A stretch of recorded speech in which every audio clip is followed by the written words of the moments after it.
안녕하세요. 크립토TV입니다. 오늘 내용은 조금 재밌을 수 있는데요. JP모건이 폭락할 때마다 의문스럽게 샀던 자산들을 소개드려 보겠습니다. 최근에 국장과 금은 날아가고 있는데 코인은 오히려 공포 단계에서 극단적 공포 단계로 더 떨어져 버렸습니다. 오늘 아침 기준인데요. 비트코인의 공포 탐욕 지수가 22까지 떨어졌네요. 야, 비트코인마저도 심리가 굉장히 얼어붙고 있다. 어제만 해도 28이었는데 또 떨어졌습니다. 알트코인은 말할 것도 없겠죠. 알트 시즌 지수가 27을 기록했는데요. 요게 25 밑으로 가면 비트코인 시즌으로 들어갑니다. 즉, 알트코인은 끝났다, 죽었다. 그 얘기가 나오기까지 이제 2포인트 정도 남았다. 야, 왜 이렇게 좀 심리가 얼어붙었을까요? 무슨 일이 있었는지 먼저 살펴볼 텐데요.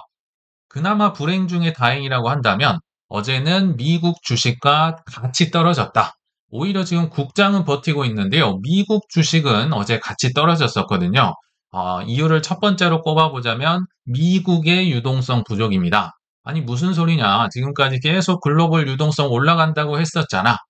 글로벌 유동성은 올라갑니다. 한국, 독일, 일본, 스페인, 프랑스 할 것 없이 전부 다 돈을 풀고 있어요. 왜냐하면 안 그래도 힘들었는데 자꾸 관세 전쟁 일으키니까 돈을 엄청나게 풀고 있는데 미국만 버티면서 지연시키면서 지금 안 풀고 있었잖아요. 그러니까 앞으로 풀 거다라고 하는 거지 공식적으로는 유동성 긴축, 즉 양적 긴축을 하고 있는 상황입니다. 그래서 이 기사가 좀 동의를 해서 제가 가져와 봤는데요.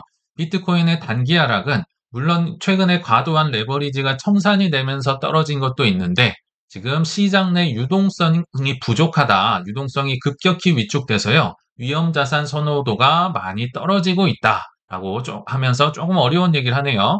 미국 담보부 단기금리에서 연방기금 금리를 뺐는데 그 차이가 0.02에서 0.19로 0.17%나 올라갔다. 이게 쉽게 한번 얘기를 해보겠습니다. 쉽게 얘기하면 단기적으로 현금 필요한 사람들이 엄청 많아졌다라고 보시면 되거든요. 자, 이걸 소파 금리라고 하는데요. 초단기, 국채를 맡기고 나 며칠만 돈 빌려줘. 초단기 금리입니다. 근데 요게 치솟으니까 지금 이 차이가 올라갔다는 거죠. 뒤에 연방 기준 금리는 그냥 무담보, 그냥 보통 금리라고 보시면, 즉 요게 올라갔다는 얘기는 초단기 금리, 소파 금리가 올라가서 단기적으로 유동성 발작이 조금 일어났구나. 이렇게 해석을 하셔도 좋을 것 같습니다.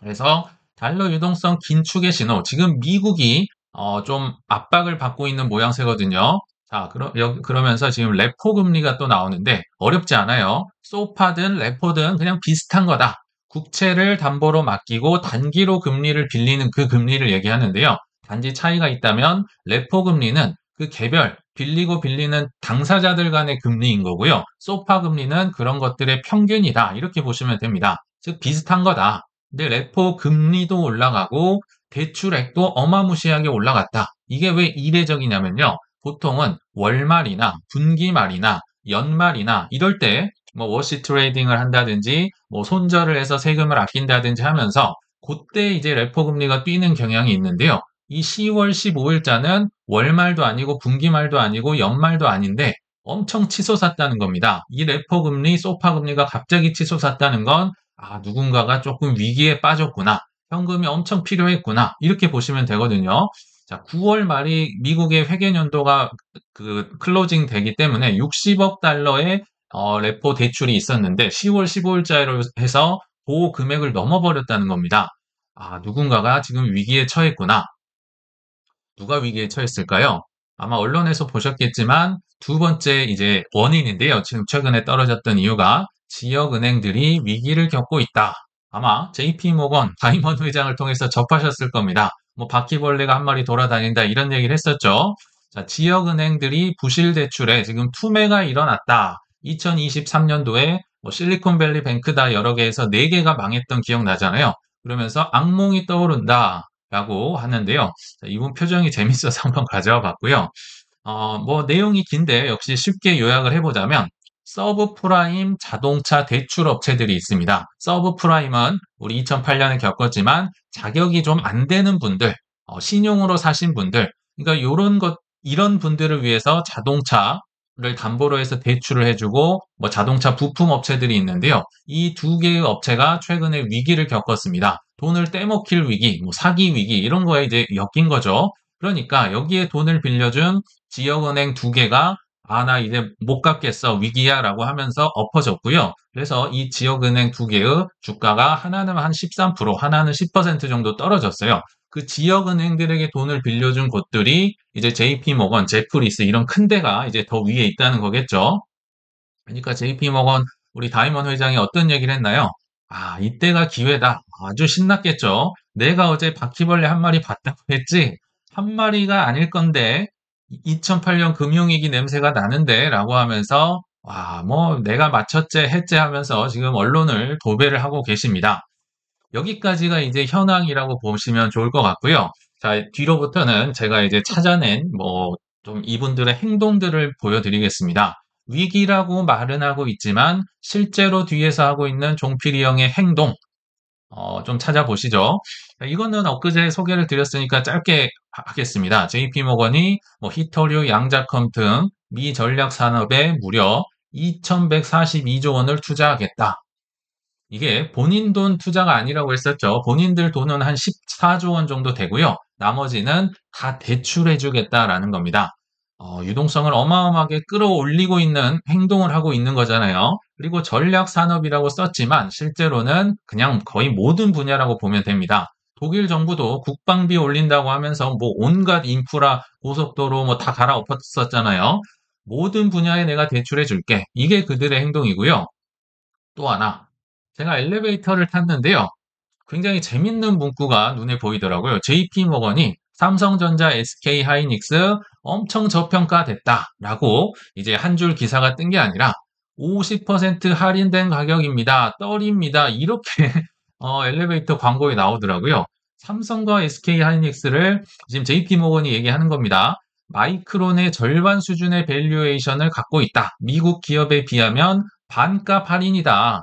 그래서 한국 기업에 투자하는 건 50% 할인된 가격으로 AI에 투자할 기회인데 이거를 놓친다고 지금 최근에 좀 많이 오르긴 했지만 이들은 이제 시작인데 라고 하면서 떨이요라고 하는 겁니다. 이들이 왜 이렇게 하고 있을까? 좀 수상하죠? 그래서 수상해서 제가 한번 파헤쳐 봤습니다. 한때 한국인들조차 버렸던 국민 주식 삼성전자, SK하이닉스를 왜 밀고 있을까요? 이유가 있겠죠? 조사하면 다 나옵니다. JP모건에서 한국에 있는 팔고 있는 모든 펀드를 통틀어서 어떤 걸 가장 많이 들고 있느냐 어렵게 조사를 해보니까 압도적인 1위와 2위 종목이 삼성전자와 SK하이닉스였습니다. 3위랑 격차가 꽤나 나 있죠. 물론 신한, 네이버, 현대차 여러 개 기아도 있고 하지만 압도적인 1위는 삼성과 SK하이닉스다. 즉 이들이 많이 올라줘야만 JP모건이 많은 돈을 벌겠죠. 그리고 공교롭게도 블랙락 역시도 삼성전자가 압도적인 1위 품목입니다. 보유 포트폴리오 압도적인 1위를 갖고 있네요. 자, 그러면 여기서 이제 그칠 게 아니라 질문을 한번 해보셔야 되는 거죠. 이 종필이 형은 삼성전자를 언제 샀을까요? 언제 샀을까? 굉장히 중요하죠. 싸게 사야 되니까요. 자, 근데 이 종필이 형이 좀 철두철미해서 그런지요. 사실 사고 팔고 하는 게 블랙락처럼 깨끗하게 안 나옵니다. 정말 어렵더라고요. 그럼에도 힘들게라도 조사하면 다 나오는 이 종필이 형의 삼성전자 매수 시점과 단가를 한번 재미로 살펴보도록 하겠습니다. 어렵게 찾았는데요. 22년 4월 초에 이런 기사가 납니다. 상속세 때문에 홍라이, 그 라움인가요? 그 미술관 회장님이 삼성전자 지분을 팔았는데 이곳이 가져갔다. 누가 가져갔을까요? 당연히 JP모건이겠죠. 22년 3월 20 며칠 날 요때 이제 블록 딜을 통해서 왕창 샀습니다. 근데 생각보다 싸게는 안 샀네요. 68,000원에 샀었다. 그러니까 JP모건 블랙락이라고 해서요. 5만 원 밑에 발끝에서 사지는 않는구나를 알 수 있고요. 이때 당시 68,000원으로 계산한 매수 금액이 무려 1.6조 원을 샀습니다. 야, 많이도 샀네요. 1.6조 원. 많이도 샀다. 지금 이제 2조 원 훨씬 넘어갔겠네요. 그리고 또 언제 샀을까? 한 번은 이제 기사라도 찾고 했는데요. 또 한 번은 잘 안 나옵니다. 24년 1월 달이었는데요. 이때도 역시 그 단가가 68,000원, 뭐 7만 원 안 되고 그 근처였던 걸로 제 기억이 나거든요. 근데 정확하게 얼마 샀는지는 안 나옵니다. 22년, 뭐 24년 다 부자들도 힘들었던 시기였나 봅니다. 홍라이, 이부진, 이서연 이런 분들이 돈이 없기 때문에 이제 본인들의 지분을 블록딜로 팔았는데 무려 2조 원이 넘게 팔았는데 그 중에 하나가 JP 모건이었다. 블록딜의 주관사 중 하나로 참여했다는 보도가 있다. 그러니까 여러 이제 뭐 자산운용사, 뭐 은행들이 엮여 있겠지만 그 중에 하나가 JP 모건이었기 때문에 이 중에 일부를 샀겠죠. 그래서 결국은 많이 샀다. 본인 포트폴리오를 1등으로 채울 정도로 많이 샀다. 근데요, 현재 언론의 이제 내용을 보시면요. 13만 전자 간기가 많이 보입니다. 11만, 12만에서 13만까지 나왔거든요. 제가 볼 때는 이렇게 읽힙니다. 아까 평단이 얼마였나요? 6만 8천 원 정도였어요. 그러니까 그래도 나는 한 2배 정도는 먹어야 되지 않을까. 요렇게 뭐 JP모건이나 블랙락이나 이렇게 생각을 하지 않을까 한번 추정을 해봤고요. 개미들은 이런 생각을 갖고 있는 것 같아요. 지금 13만 전자 간다가 계속 나오고 있기 때문에 나는 한 11만 전자에 먹고 빠지겠다. 뭐 이런 분들도 있는 것 같아요. 아무튼 이들이 지금 마케팅을 하고 있기 때문에 저는 여전히 분할 매도를 하고 있다. 끈기 있게 분할 매도를 계속해 나갈 계획입니다. 근데 코인 방송이죠. 이제 주식 얘기 그만하고 코인 얘기도 한번 해보겠습니다. 우리 종필이 형은 코인은 그럼 뭘 들고 있을까? 오래된 분들은 기억나실 수 있을 것 같은데요. 제가 2년간이나 최근 들어 거의 2년간 종필이 형 수상한 때 자꾸 이거 사고 있는 것 같은데 물증은 없고 심증만 있는 그 주식들, 뭐 그 코인들 2년간요. 사실은 JP모건에서 거의 매주 언급을 한 코인 관련 종목이 있습니다. 그 전에 일단 제이미 다이먼 회장은 워낙 비트코인 욕을 많이 했기 때문에 10월 15일자 기준으로 이제는 나 더 이상 비트코인 언급을 안 하겠다. 살해 협박까지 받았다. 그도 그럴 게 뭐 워낙 혹평을 많이 했었잖아요. 뭐 비트코인 사면은 니네 다 잘라버리겠다. 5만 가지 얘기를 했기 때문에 그리고 뭐 실제로 투자를 너무 많이 해놓고 있기 때문에 이제는 뭐 이렇게 하고 계신 것 같은데 자, 23년도 12월까지 거슬러 가보면요. 의외로 한 종목에 굉장히 많은 언론 보도를 합니다. 사실 비트코인, 이더리움 얘기도 많이 했지만 채굴주 얘기를 굉장히 많이 했었거든요. 기억나실지 모르겠어요. 그렇게 싫어한다고 하면서 24년 12월이면 뭐 항상 싫다고 했을 그 무렵에 채굴주 투자 의견을 조정한다. 뭐 반등이 나올 것 같다. 뭐 이런 이상한 얘기를 하네요. 자, 비트코인을 38,000불에서 44,000불로 상향 조정. 굉장히 쌌었네요. 그리고 뭐 해시레이트도 뭐 관심 없다면서 이렇게 계속 알려주고 계시고 클린스파크 채굴 주식도 뭐 어쩌고 저쩌고 비중 확대 그리고 뭐 라이어 플랫폼 이것도 채굴 주식이죠. 비중 축소해서 중립 아이리스 에너지 야 요새 뭐 한 10배 넘게 올라가지고 화제의 종목까지도 23년 12월에 이미 찍어줬네요. 비중 확대를 유지했다. 마라톤 디지털은 비중 축소라고는 하지만 목표 주가는 또 올리고 있고 아니 싫다고 하면서 왜 이런 얘기가 계속 나올까? JP모건 책을 찾으시면요. 정말 많이 나옵니다. 그래서 제가 계속 이상하다고 했던 거예요. 자, 반감기 앞두고 채굴주 약세. 24년 4월 달에 반감기 있었잖아요. 반감기라 하면 채굴 기업들의 수익이 절반으로 뚝 떨어지기 때문에 뭐 싫다고 하면서 매수 기회. 24년 6월에도 채굴주 급등. 워낙 망할 것 같은 회사들이 나오니까 인수 열풍이 그때 나왔었거든요. 그리고 24년 7월 달에도 채굴 업체들의 해시레이트가 사상 최대 주가 강세.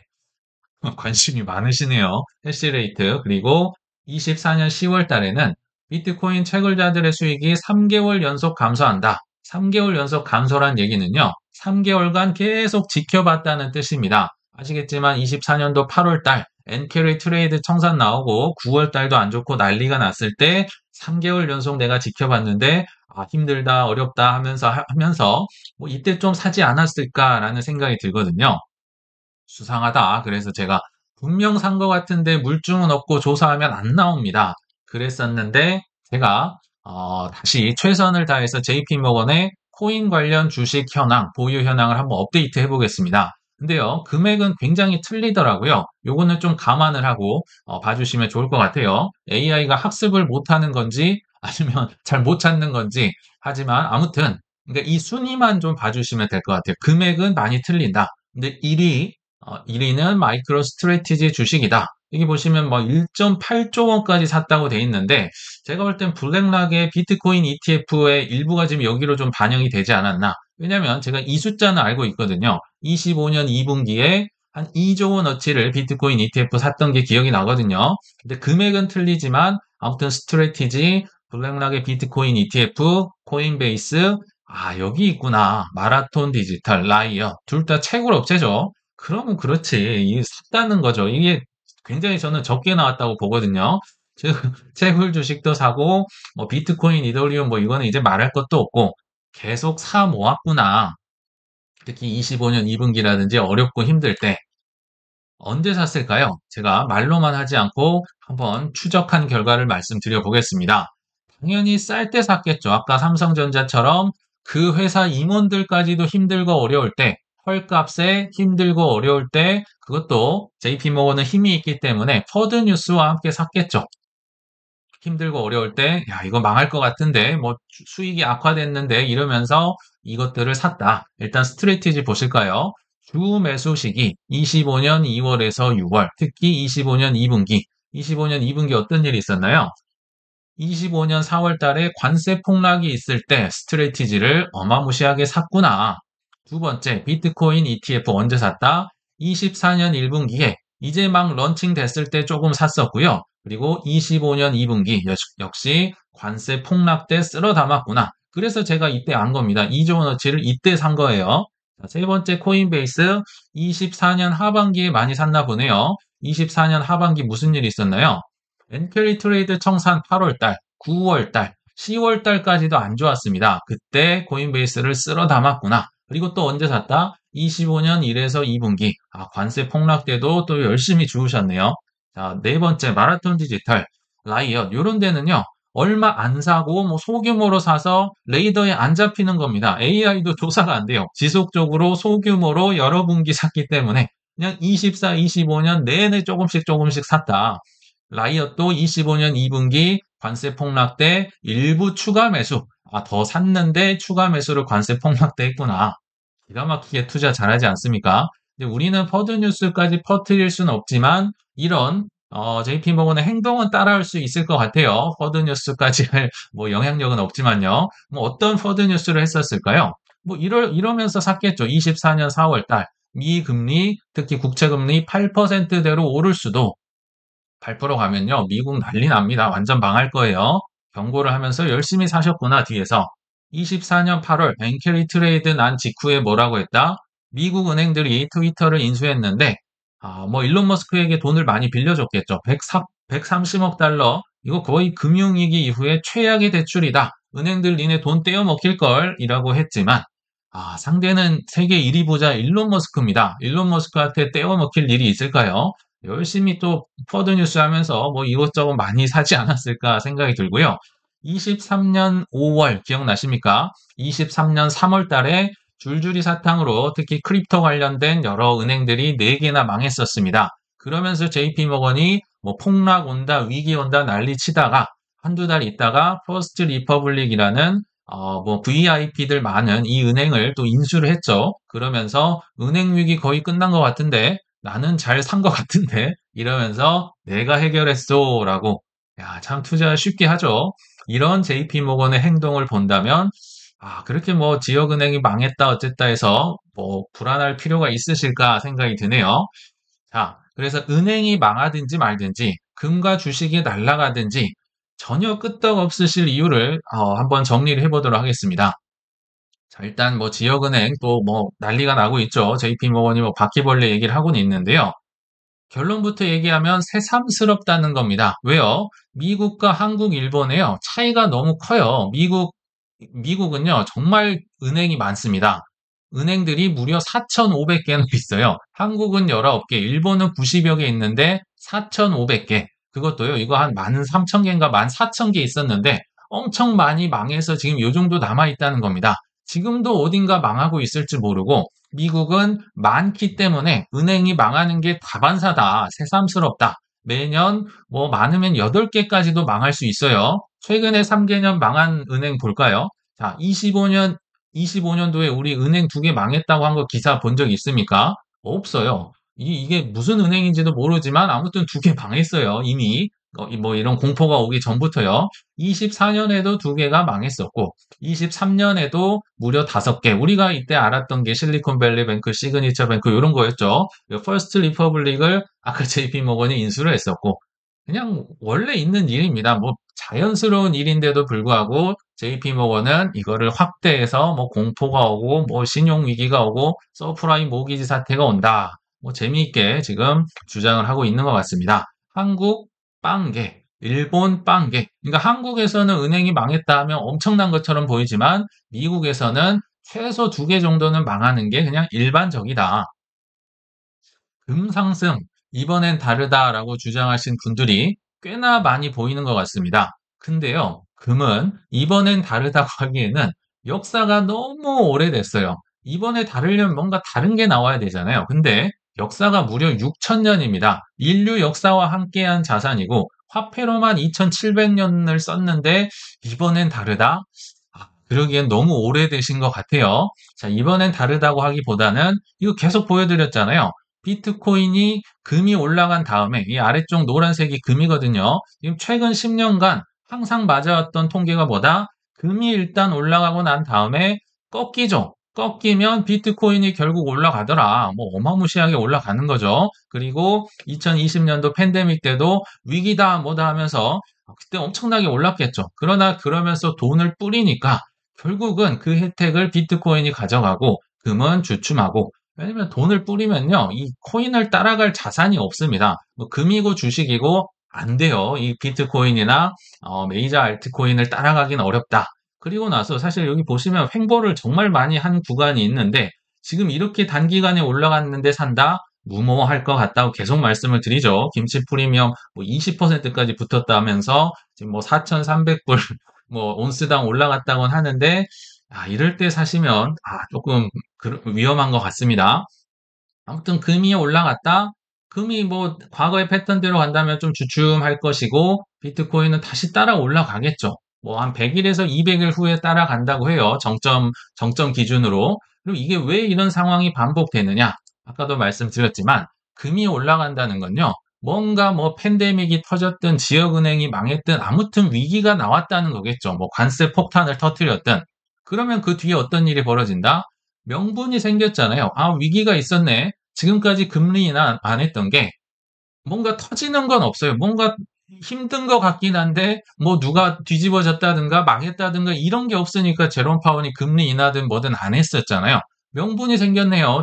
지역은행 2개가 망했다네요. 돈을 풀지 않을까. 그래서 그 돈 푸는 효과를 비트코인이나 위험 자산이 싹 쓸어간다. 지금은 금이 뭐 킹왕짱처럼 보이지만요.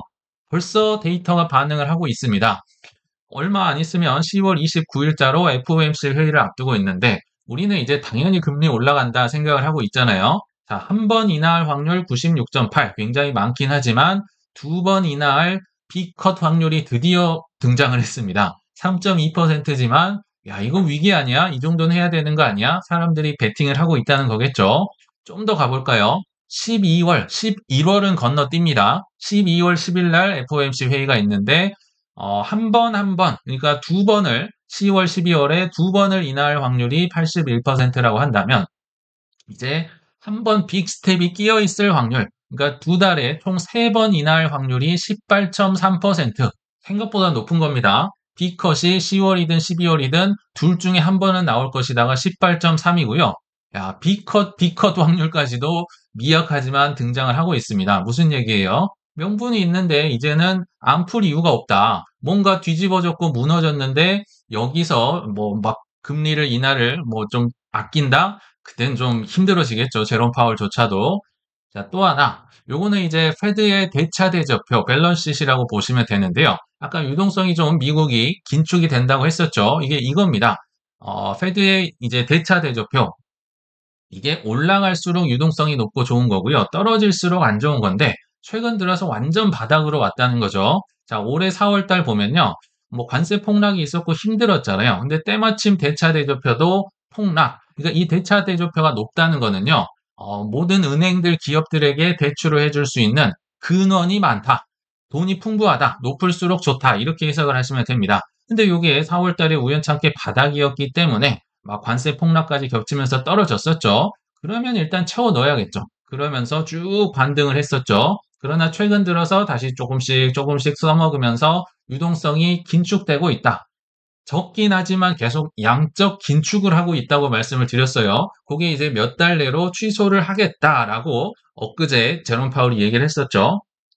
그럼 어렵지 않게 이게 뭐가 터지든지 안 터지든지 아무튼 바닥을 찍었구나. 요거 채워 넣겠구나. 채워 넣는다는 건요. 국채를 파는 게 아니라 국채를 이제 산다는 겁니다. 이제 양적 긴축, 즉 국채를 내다 던지는 게 아니라 요거를 종료를 하고 그 다음에 이제 보통 시기를 겪었다가 양적 완화, 이제 페드에서 국채를 내가 사줄게 하면서 유동성을 뿌리는 그 효과를 거둘 수 있을 텐데 그러니까 양적 긴축 종료, 그 다음에 보통 시기, 그 다음 양적 완화로 갈 텐데 지금 참 좋은 위기, 명분이 터졌네요. 이 보통 시기를 약간 건너뛰면서 양적 완화로 압박을 할 수 있는 그리고 명분도 생겼고 굉장히 좋은 지금 기회가 왔다. 그래서 아무튼 대차 대조표가 올라갈 수 있는 가능성이 점점 높아지고 있다. 압박을 받고 있다. 이렇게 보시면 되겠죠. 그리고 23년 3월 달에도 이런 비슷한 지역은행 위기가 있었잖아요. 지역은행들 힘들어 그때 당시에 23년 3월 달에 연준에서 BTFP라고 해서 그러니까 1년짜리 임시 뭐 국채에 맡겨 내가 돈 단기적으로 빌려줄게. 이게 1년 연장, 1년 연장해서 25년 3월 달이 끝났습니다. 유동성을 이제 제공을 해줘야겠죠. 왜냐면 뭐 또 막 뒤집어지고 하면 연준이 책임을 물을 거 아니에요. 연준에게. 자, 그리고 최근 들어서 행동이 이미 나타나고 있습니다. 아까 10월 15일 날 약간 그 발작이 일어났었다고 했잖아요. 그때 당시에 미 은행권 스트레스 테스트 규제 완화 후에 자사주 매입을 부쩍하고 있다. 그러니까 스트레스 테스트를 규제를 완화를 해줬어요. 이게 무슨 얘기냐? 스트레스 니네 충격 대비해서 돈 좀 많이 들고 있어. 이게 스트레스 테스트거든요. 근데 요거를 좀 완화를 해줬어요. 충격 대비하다가 내가 죽겠는 거죠. 그래서 돈 많이 들고 있어. 이 비율을 조금 낮춰주고 있고.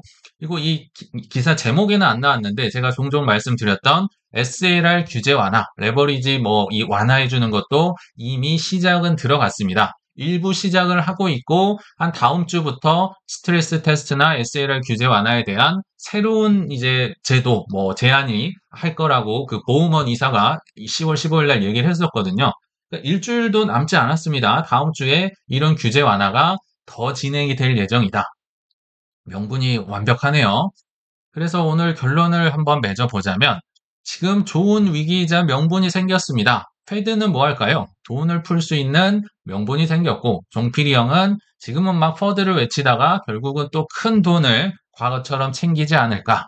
그러니까 앞으로 시나리오를 한번 따져본다면요. 지금 바퀴벌레가 나왔다는 위기이자 좋은 명분이 만들어졌으니까 JP모건 같은 회장은 이제 연일 TV에 나와서 큰일 났네, 터지네, 바퀴벌레네 한동안 하시다가 미국 연준과 재무부가 어쩔 수 없다는 듯이 양적 긴축 종료. 아마 10월 FOMC 회의 때 얘기를 할 수도 있을 것 같아요. 그리고 금리 인하하다가 여러 가지 규제 완화까지 하면서 진정한 버블로 가는 그런 시나리오가 나오지 않을까 생각이 듭니다. 지금 다른 자산이 오르는 걸 부러워하시기보다는 내 차례가 반드시 한두 번 올 테니까 마라톤 뛰듯이 우리는 인내심 있게 달려가시길 바라면서 이만 마치겠습니다. 시청 감사합니다.